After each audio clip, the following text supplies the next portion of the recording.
Okay, who would like to chant the shloka with me? We're looking at 28th shloka. I can. Awesome. Thank you, Anita ji. We'll first break it down. Vrishahi, note that vr is in like not the ra, ya, ra, but in the vowels. So the ru, it's pronounced a little differently. So vrishahi, vrishabho with a bho with a mahaprana there. Vishnuhu, Vrishaparva, Vrushodaraha. So that's 5 namas in the first line. Vardhano, note the Vardha is a Mahaprana. Vardhamanascha. And Vardha again is a Mahaprana.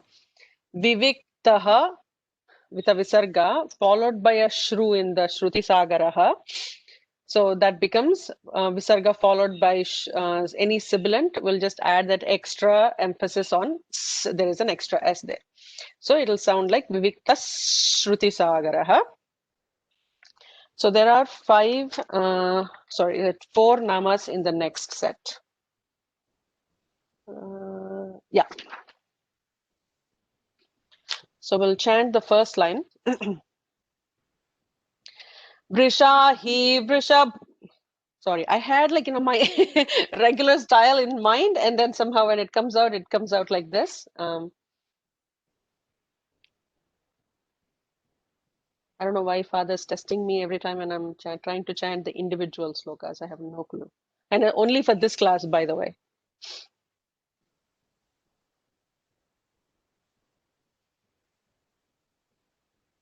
Vrishahi Vrishabho Vishnur Vrishaparva Vrishodaraha. Anita ji, you know the real style that we do. Can you please do it in the regular style? Vrishahi Vrishabho Vishnur Vrishaparva Vishodarah Vardhano Vardhamanascha Vivikta Shruti Sagaraha. Sorry, didn't mean to interrupt you. Please go ahead. I don't know which Anita ji it was. Guruji, I butted in between. I'm sorry. Okay.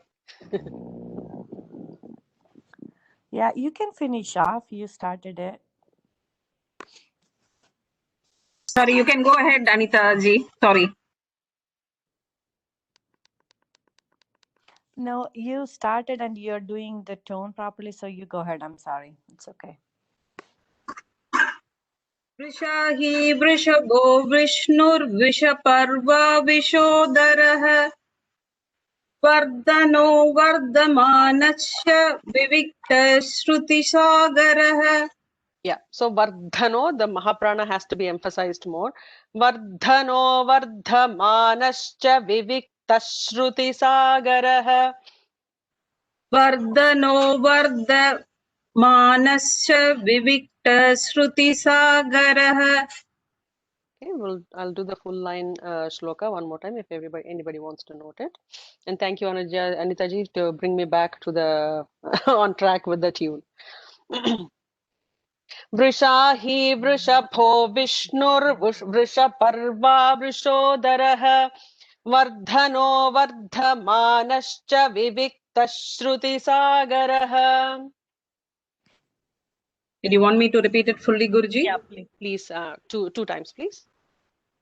Vrishahi Vrishabho Vishnur Vishaparva Vishrodarah Vardhano Vardhamanasya Vivikta Shruti Sagarah.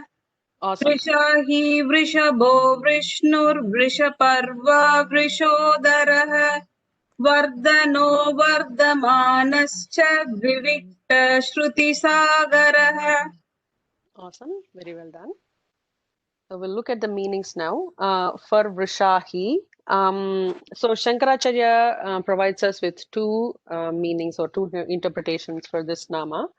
But there are quite a few others also that are important. So I thought I'll just bring in some additional points for a few namas here and there. One, I think, pop quiz. In this shloka, there is a nama that is repeated, and we talked about this. And usually, in many Sahasranamas, usually any nama appears only once. But in Vishnu Sahasranamam, there are multiple namas that repeat themselves, and we've been seeing a few of them. Which of these namas have we already studied with a different meaning in the past?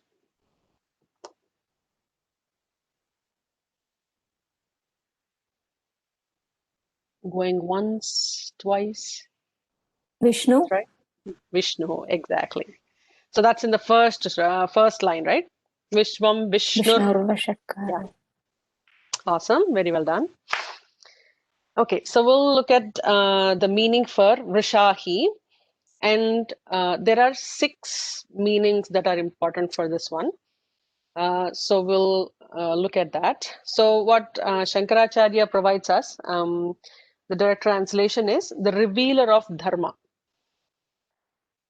And the second one that he provides as well, there are 2 words in Vrishahi, right? So Vrisha and Aha.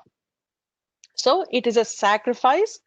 It's a 12-day sacrifice, a yajna that is performed, of which in that sacrifice or in that yajna, Bhagavan is the one that is the performer as well as the enjoyer of that yajna. Just like, in any yajna, we've talked about this in the past, that we are while we think we are doing the yajna, we actually do so many nyasams and so many purification activities before actually even performing the yajna, that we invoke Bhagavan into ourselves. So it is the Atman that is performing for the Paramatman. So Bhagavan himself is the performer of any yajna and he is the enjoyer also. So the second interpretation that Shankaracharya provides is for the Vrishaha, the Vrishahi yajna, Bhagavan is the enjoyer as well as the performer of that yajna. There are a few other meanings. One who shines in the form of Dharma. And so the original one was, he is the revealer of Dharma. Then who shines in the form of Dharma. And he makes his devotees shine like day because of their Dharma. So now, the Triputi that we talked about, Jnanam, Jnatra, Jnaya, it's something like that. He is the Dharma himself. He is the one we will achieve if we follow Dharma. He will shine the Dharma in us. And he will he's also the revealer of Dharma to us, the conscience that speaks to us from inside. So he is all of those aspects of essentially everything that constitutes the Dharma. And so then there are a couple other meanings. So we'll just look at all of those and then we'll come to this importance of why we are talking so much about Dharma. The other meaning I saw, one who makes the day auspicious when the devotee approaches him. And this is again going back to that yajna connection, right? So when we approach him, he'll make our day auspicious. Then one who has the brightness of Agni, etc., or is the cause of the brightness of all objects. So he is the one that enshines everything. So the more important part, I think there are 2 facets here. One is the Dharma portion, that he is the revealer of Dharma. He is Dharma himself, and he is to be attained by following Dharma. But he'll also make us stand on Dharma if we listen to our conscience. And we talked about the obviously we've mentioned Purusharthas quite a bit. We have all discussed about it. So here we always said, why Dharma comes first and then Artha, Kama, Moksha come later, and Moksha is left at the end. And we always say Artha, Kama have to be achieved with Dharma. And previously, I think the last class, whenever we had it, we talked about how the Dharma, whatever is true, whatever is to be followed, everybody has that same set of instructions, no matter what. Like even a child knows that, a toddler knows that he's not supposed to do it, but there is that temptation of doing the wrong thing. And we talked about that, among all species, etc. So dharma happens to be the most important of the purusharthas that we need to start our life off with, and then that will take us to moksha. And while we are on this path, we will gain that artha and kama. Artha through dharma, and only to pass this life from step 1 to step 10 of from the birth to the death, we will enjoy some kama, but ultimate goal is to achieve moksha. Any thoughts on that before we move to the next one? Okay. So I won't go into the lot of detail about the yajna. There's a lot of description about the yajna itself, but it's important to know in any yajna, he's the one that he's enjoying, and he's also the one that becomes the performer. Okay, next nama, Vrishabhaha. By the way, this is a very important nama, the one that we just saw. So if anybody wants to do japam for this one, it's Vrishahine Namaha. Sorry, I didn't mute my iPad apparently. Sorry.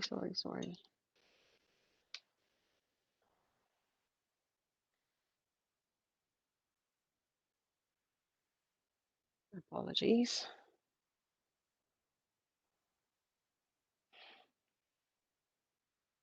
Okay. Om Vrishahine Namaha. So that's the nama. Okay. Next namam is Vrishabhaha. And so the japam for this one will be done on Om Vrishabhaya Namaha. And notice that like how some become like yai and some become ya. So that's why I specifically want to mention if anybody wants to likes a specific nama and want to do japam on it. So Vrishabhaha, he who showers his grace, and also he who showers desires.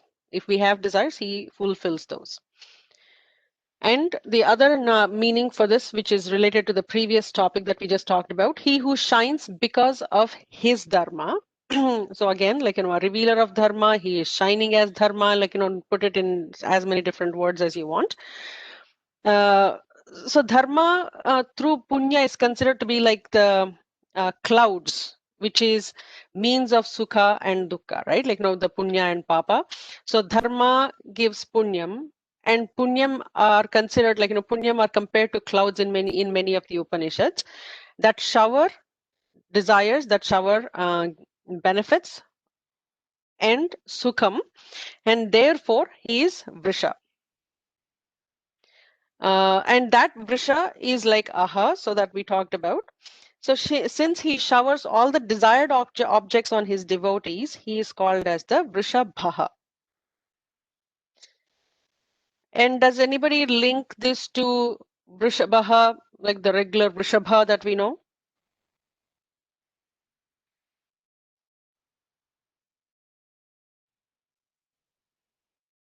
He is also, that's just, there is a nyaya, I'm forgetting the name. In Sanskritam, we say like, if we compare to just one as a sample, then we are comparing to the whole set.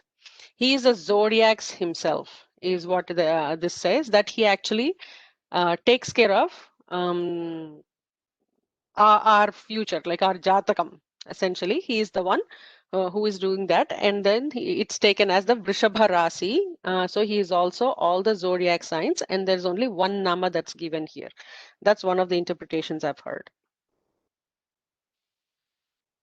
Okay, so the next nama, Vishnuhu, the one who is all pervasive, because he strides through all the worlds, that is, he is all pervasive, and we've talked about this in the past as well.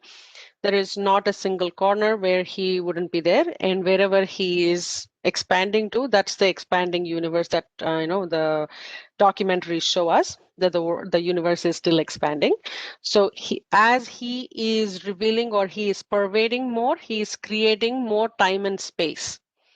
And at some point when all of this will come back, then the whole time and space just merge and collapse into him. So he is, Vishnu is one who is all pervasive. Vishnu Vikramanat iti Vyasenoktaha. So Vyasa actually talks about it as Vishnur Vikramanat in Udyoga Parvam. Okay. Shankaracharya is giving another meaning.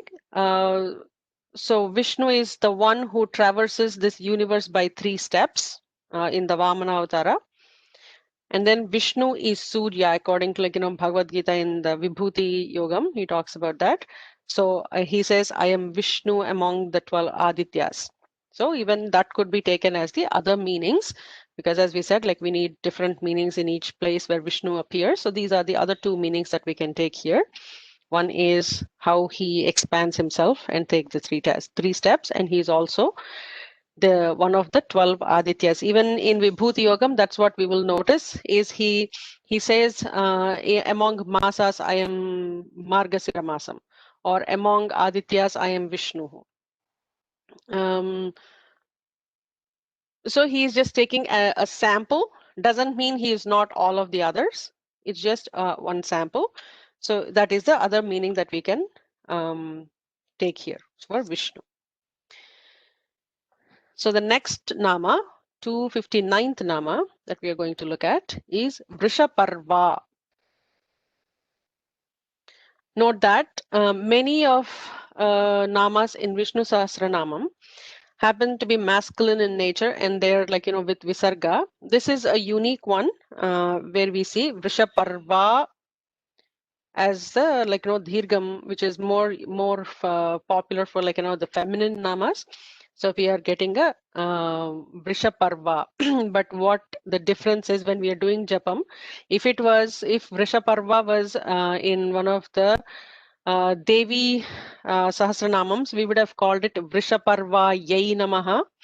But here it will be, in the masculine version, would be Vrishaparvane Namaha. Parvane, like in the Tatadadhana. So the giver of the steps of Dharma to reach him. And there is a bit of a description for this one. So I thought I'll read that if you don't mind.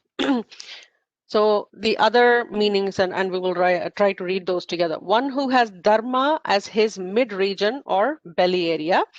So that is the second meaning. And the other meaning that we just read was giver of steps of Dharma to reach him. One is that he's a receiver of all the offerings through yajna that we already talked about. He is the one with the udara that receives all offerings of dharma. So anytime we do an act, usually we leave it at Bhagavan's feet, right? And there is something to do, and I won't go into Lalita Sahasranamam details, but we actually offer dhupam at the Nabhi area. So here also they're saying dharma gets offered at the in the belly region. So the other is that the creations of those who observe dharma, such as the Brahman, originate from his belly. So they originate from his belly, the ones that are following dharma. And that there is a third interpretation that is being given by a different guru. The third is that there is this is where he keeps all the beings at the time of pralaya, and this is where everything originates at the time of recreation. In this context, the meaning shower is used for the word vrisha.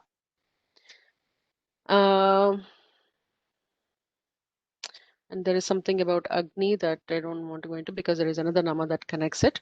He's the one who has Agni in his stomach, which is, we've talked about that previously as well. The Jataragni, Vaishvanara. This is known even for humans that we have the Agni, the acid that digests our food. There is Agni in the center of the earth, in the center of the sun, the oceans, etc. These are reflections of the principle of Bhagavan as Vrushodhara. Oh, I actually went into the next nama. But there is one more that I wanted to read from. This is by Swami Dayananda Saraswati ji, my Guruji. So Lord is Vrisha Parva because as the Sopana Parva, the steps of the ladder, he has given us Vrisha, that is Dharma, the various means of gaining punya. He also he has given us Vrisha, that is the Dharma of Shravana and so on, as the further steps to reach the Parandhamam. So Dharma, not just as the Dharma, the most common definition of Dharma that we know, but my Guruji was interpreting as the Shravana, Manana, Nididhyasana that we have previously talked about, or on all the steps that are required to reach the Parandhamam, to reach his lotus feet. Okay. Am I going a little too fast today? I feel like I am. Just wanted to make sure that everybody feels that way too. So if there is anything confusing, just stop me Can you and we repeat the will. last sentence, Guruji? Like Yeah. all the steps which you said. All the steps that allow us to reach Parandhamam, which is the Shravana, Manana, Nididhyasana, which are the three steps that we use in Vedantic learning. So one is, the first step is to find, of course, a guru, and then listen from, and we are talking about the traditional guru lineage, right? And listen is the first step, like Shravanam is the first step. So they teach us and we listen. Then the next step is Mananam, just integrating like what we have just learned and contemplating on it, and if there are any questions, any doubts, and just making sure those are clarified. And then we get to a point of absolute no, I don't have any doubt about this kind of the knowledge standard. And from there, the nididhyasanam happens, which is keeping ourselves. It's not like we learned this and we forgot because it was last year's curriculum, right? It has to be remembered and it has to be lived. So nididhyasanam is that living practically and continuing to do, so that we do all the three steps. Shravana, Manana, and Nididhyasana happen throughout the life. But Nididhyasam is what they say is reveling in the knowledge that we just gained.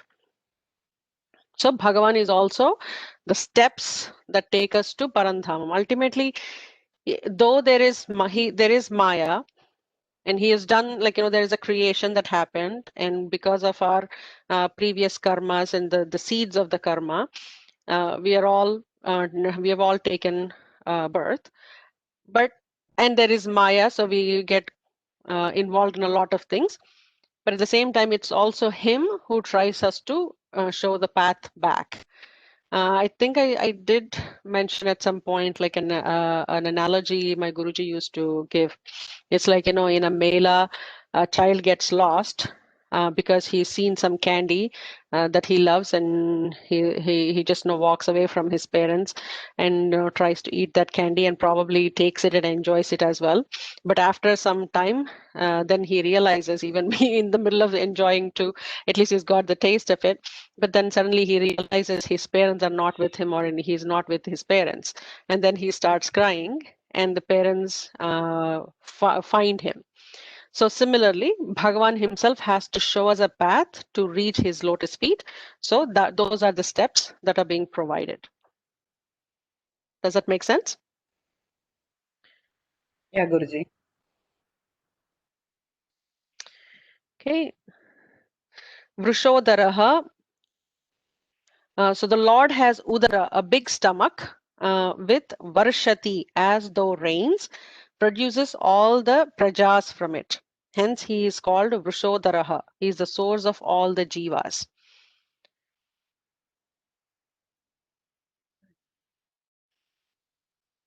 So the Lord is the potential of punya, and you have to tap it to get the grace. Grace is called punya, and you have to earn the grace to the Lord because the Lord is impartial. And we've talked about that in freedom and licentiousness, and there was some conversation that was happening even last week in our Gita forums, and thank you for keeping the forums active and having some discussions.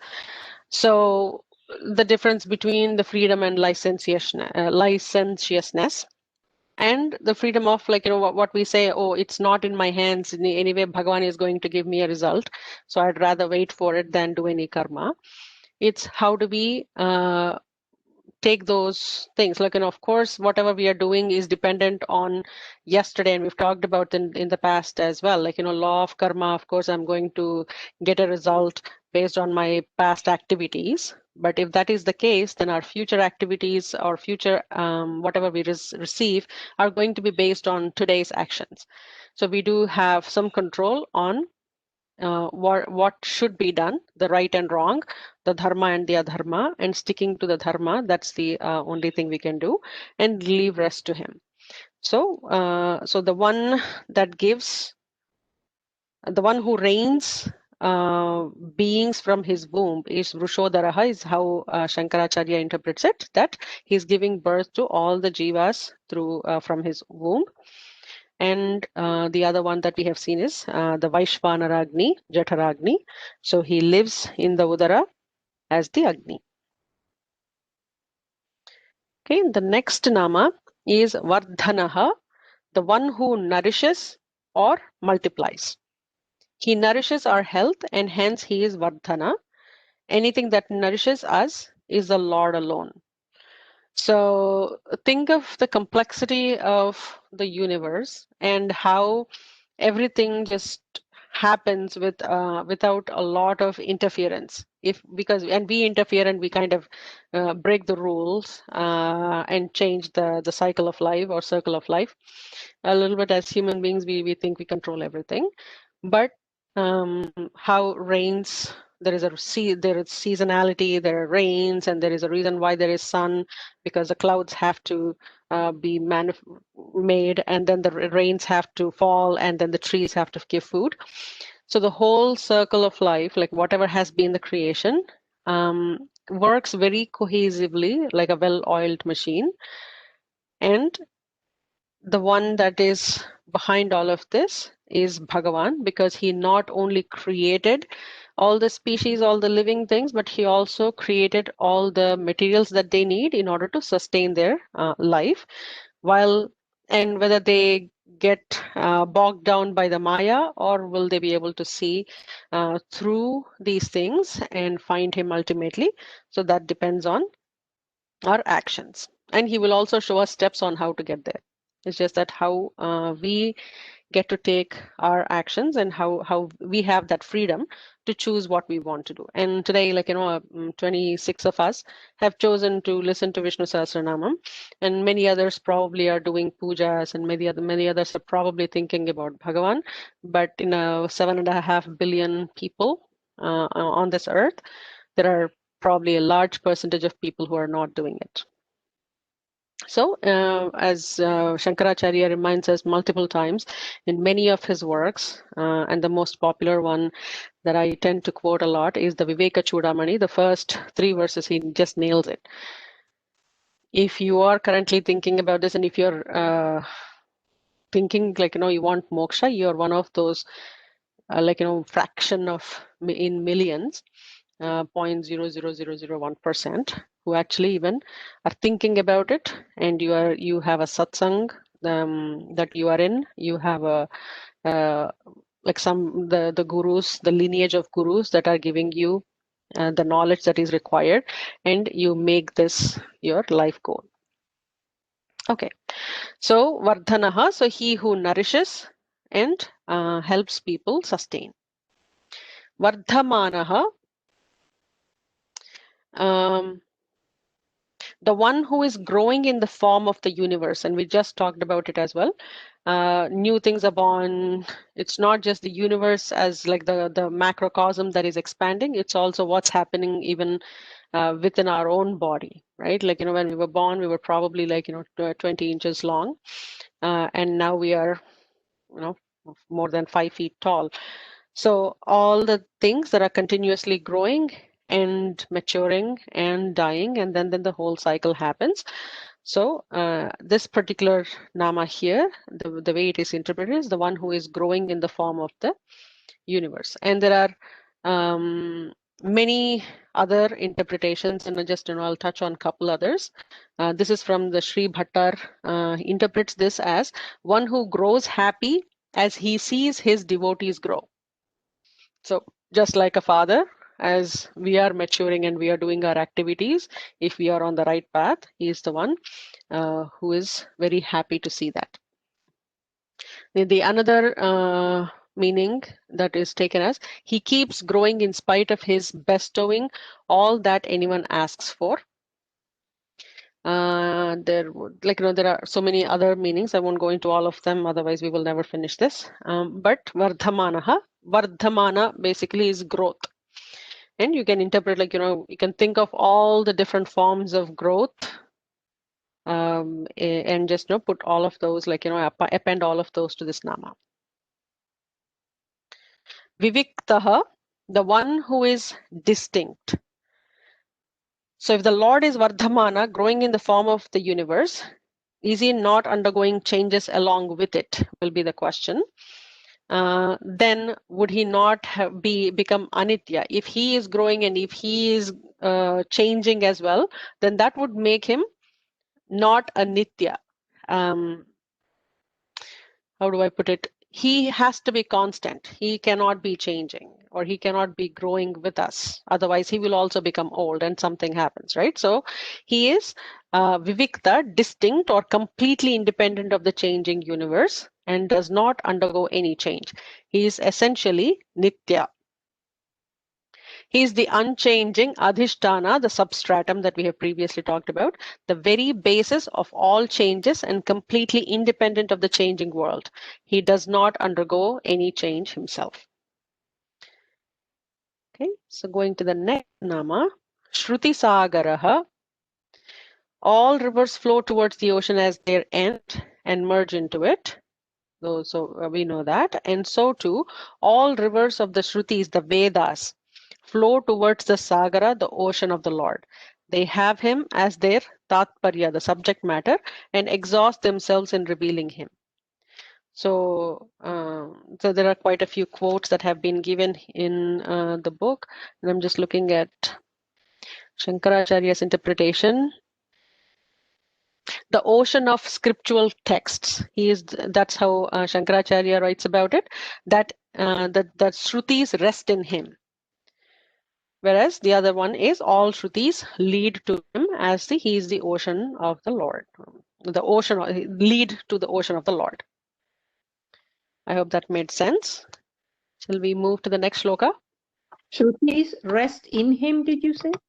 Correct. All the Vedas rest in him. He is the giver of the Vedas. So you can put that meaning as well. And also all Vedas lead us back to him.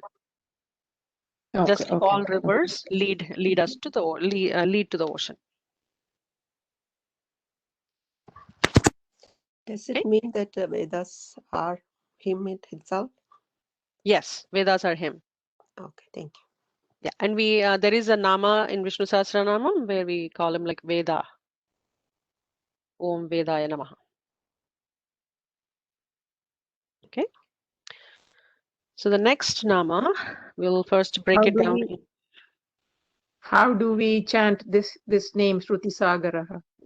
Shruti Sagaraya Namaha. Okay, thank you. Okay.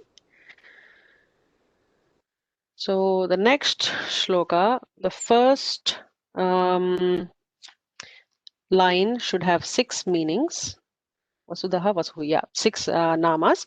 Subhujo and Bha is a Mahaprana there. Durdharo, then the is also Mahaprana, the second one. Vagmi, and there are 2 different variations I've heard in how people chant this. Vangmi is also with a nasal anuswara is also done. Vangmi or Vagmi. Then Mahendraha, Vasudaha, Vasuhu. So 6 namas in the first one. Then the second line, Naika Rupaha, Bruhadrupaha, Sipivishtaha, Prakashanaha. So 4 namas there. Subhujo Durdharo Vagmi Mahendro Vasudo Vasuhu Naika Rupo Bruhadrupa Sipivishtaha Prakashanaha. That's how we need to chant it. Who would like to chant this one with me? I can chant it, Guruji. Awesome. Subhujo Durdharo Vagmi Subhujo Durdharo Vagmi Mahendro Vasudo Vasuhu Mahendro Vasudo Vasuhu Naika Rupo Bruhadrupas Naikarupo Bruhadrupas Shipi Vishtaf Prakashanaha. Sipi Vishtah Prakashanaha. Yeah, two minor nuances, and the reason I actually had to say Bruhadrupas because I know that is the connection to the next nama. Because the Visarga is followed by a sibilant, Shipi Vishtaha, so that there is an extra sha there. And Shipi Vishtaf, because Visarga followed by a pa, so it becomes Shipi Vishtaf Prakashanaha with an F kind of a sound. We'll do the full shloka one more time. I'll just chant it, and if you can repeat it twice, please. Subhujo Durdharo Vagmi Mahendro Vasudo Vasuhu Naika Rupo Bruhadrupashipi Vishtaf Prakashanaha. Subhujo Durdharo Vagmi Mahendro Vasudo Vasuhu Naikarupo Bruhadrupas Sipi Vishtah Prakashanaha. Awesome. Subhujo Durdharo Vagmi Mahendro Vasudo Vasuhu Naikarupo Bruhadrupas Sipi Vishtah Prakashanaha. Fantastic. So we'll look at the meanings for each of these namas. Subhujaha, of majestic arms. Bhujaha we know, and Subhujaha, of majestic arms. Majestic in protecting the world is how Shankaracharya very specifically talks about it. And you can, so in Vishnu Sahasranamam, there is not a lot of Saguna Rupa namas. I think 80% of the namas. Did you say majestic arm? Arms, like the Okay. hands, bhujas. So there are not a lot of Saguna form, or the physical form of Bhagavan is not described as much as his Nirguna form. That is a very uniqueness and beautiful thing about Vishnu Sahasranamam. It's all about Atma Jnanam and understanding Bhagavan in his highest form. And there are very few namas. I never personally calculated how many of them. There was a time I actually like literally just broke all of these into different categories, and I had like different. Did somebody have a question, or did they just come off mute by mistake? Okay. So highlighting like, all the jnana oriented and like karma oriented, because there are so many yajna namas, right? Like what are the different yajnas and rituals and things like that. So that, and also like his sukshma rupam, his thula rupam, and his karana rupam. So there are, and atma namas very specifically, there are quite a few. So at some point I highlighted all of these in like different color sketches and things like that. So this is one of those, the like more minority of namas, which is talking about Bhagavan in his sthula rupam. But obviously, whenever there is a sthula rupa meaning, there is absolutely a sukshma meaning to those, because we know that Bhagavan cannot be limited to a one single form. So he is, so the main meaning, and that Shankaracharya provides us, is majestic in protecting the world with his majestic arms. The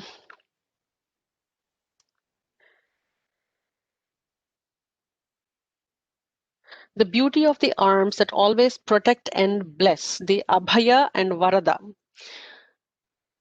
So what I have learned, I think over the last, 2-3 years, which I've not known that kind of before, for various different Devis and Bhagavan, how they keep their hands, like the gestures that they're doing with their hands, have so many different meanings. And I did not know this before, nor do I know a lot about it even now. I get so confused, but I'm also like, quite excited to even just looking at the different forms and pictures. When we look at pictures, for example, Kamakshi Amman, Meenakshi Amma is usually like, Devi, she stands and she's holding a parrot, and like, she has, like, you don't see her sitting. Whereas Kamakshi sits with one leg down and one leg folded. And Venkateshwara in Tirumala has one Abhaya Hastam and one Kati Hastam, which is like a folded towards himself.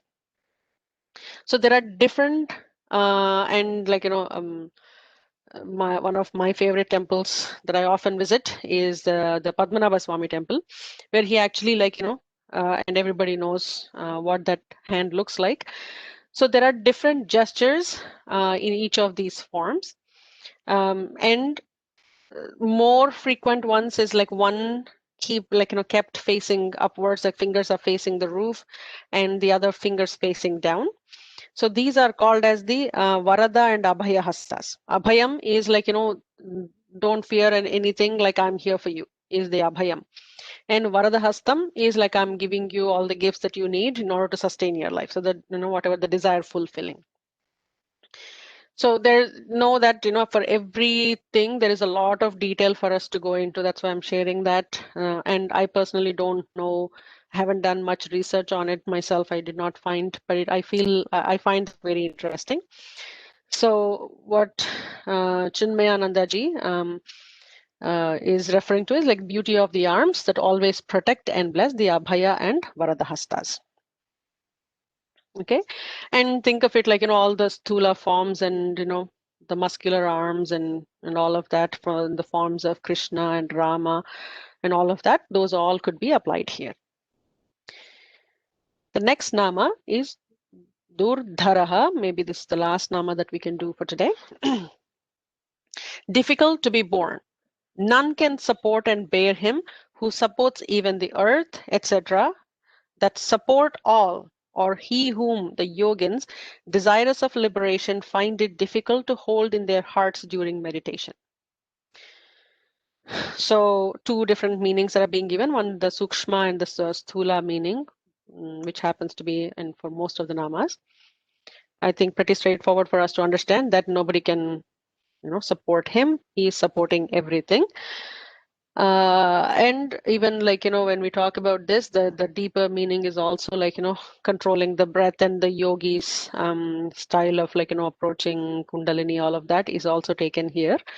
And it is very difficult. It's not very easy to hold him in our minds and our hearts, and how we just get dragged into the Maya and how we pull ourselves back towards him. So he is difficult to be born. With that, we'll stop. If there are any final thoughts, we'll take that and then we'll conclude for the day.